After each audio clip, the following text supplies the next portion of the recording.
పిడుగురాలపట్నంలో చాకలి ఐలమ్మ 130వ జయంతి ఘనంగా నిర్వహించారు రజక సోదరులు. ఈ కార్యక్రమానికి అధ్యక్షత వహించిన శెట్టిపల్లి పూర్ణ రజక మాట్లాడుతూ రజకులకు రాజకీయ ప్రాధాన్యత కల్పించాలన్నారు. రజకుల వృత్తిదారులకు 50 సంవత్సరాలకి పింఛన్ సౌకర్యం కల్పించాలని కోరారు. రజక కార్పొరేషన్ ఏర్పాటు చేసి ప్రత్యేక నిధులు ఏర్పాటు చేయాలని డిమాండ్ చేశారు. అలానే లాండ్రీ షాపులకు, డ్రై క్లీనింగ్ షాపులకు ఉచిత విద్యుత్ సౌకర్యం కల్పించాలని ప్రభుత్వానికి విన్నవించారు.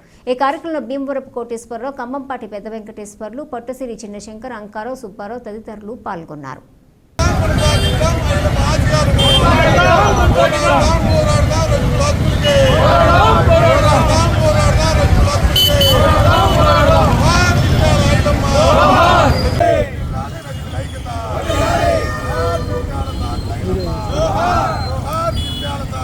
విగ్రహం దగ్గర మేము జరుపుకోవడం, రజక సంఘం నాయకులు రజక సంఘం ఆధ్వర్యంలో మేము జరుపుకోవడం చాలా ఆనందకరమైన విషయం.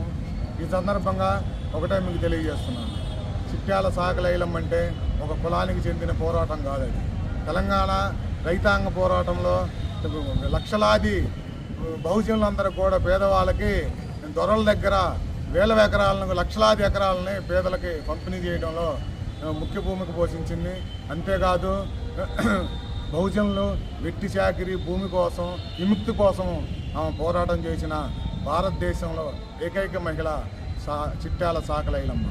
అదేవిధంగా తెలంగాణ రాష్ట్రంలో మా రజకులకి స్థానిక సంస్థల్లో కానీ, శాసనసభలో కానీ, ఎంపీడీసీలు కానీ, జెడ్పీడీసీలు కూడా రాజకీయ ప్రాధాన్యత కల్పించాలని కూడా మేము డిమాండ్ చేస్తున్నాము. అంతేకాదు ఈరోజు మేము సుమారు ఆంధ్రప్రదేశ్లో 18-20 లక్షల మంది నుండి కూడా ఓటు బ్యాంకాన్ని చూస్తున్నారు, కానీ కనీసం మనుషుల్ని గుర్తించట్లేదని ప్రభుత్వాలని మేము డిమాండ్ చేస్తున్నాము. అనేక రాష్ట్రాల్లో రజకుల మీద కుల వృత్తి చేస్తూ ఇళ్లల్లోకి వెళ్తుంటారు, వాళ్ళ మీద దాడులు చేస్తున్నారు. ఆ విధంగా రజకులకి ఆంధ్రప్రదేశ్ ప్రభుత్వము రక్షణ చట్టం కూడా కల్పించాలని కూడా ఈ సందర్భంగా మేము తెలియజేస్తున్నాము, డిమాండ్ చేస్తున్నాము. దొర గడేల నుంచి ఉరికిచ్చి కొట్టిన చరిత్ర.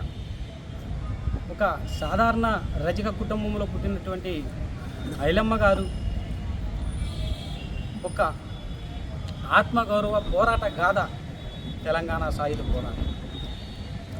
ఆమె తన పంటని ఆమె కులవృత్తి చేసుకుంటున్న సందర్భంలో ఆ కులవృత్తికి సంబంధించిన కుటుంబ పోషణ, కుటుంబ అవసరాలు తీరక కొంత భూమిని దున్నుకొని ఆ భూమిలో వచ్చిన పంటని తన కుటుంబానికి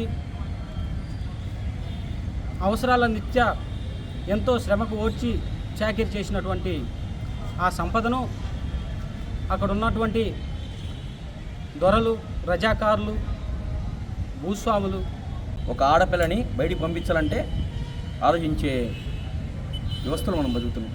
ఆ వ్యవస్థలోంచి ఆడపిల్లని ధైర్యంగా బయటికి పంపించుకోవాలి. ఎందుకు పంపించుకోవాలి? ఏదైనా సమస్య వస్తే పోరాడే విధంగా. ఆ పోరాట విధానం చాకలి ఐలమ్మ దగ్గర నుంచి నేర్చుకోవాలి. మొదటి మహిళ తెలంగాణ సాయుధ పోరాటంలో మన కోసం, భూమి కోసం, భుక్తి కోసం, పండించే పంట కోసం మన తిండి మనమే తినాలి.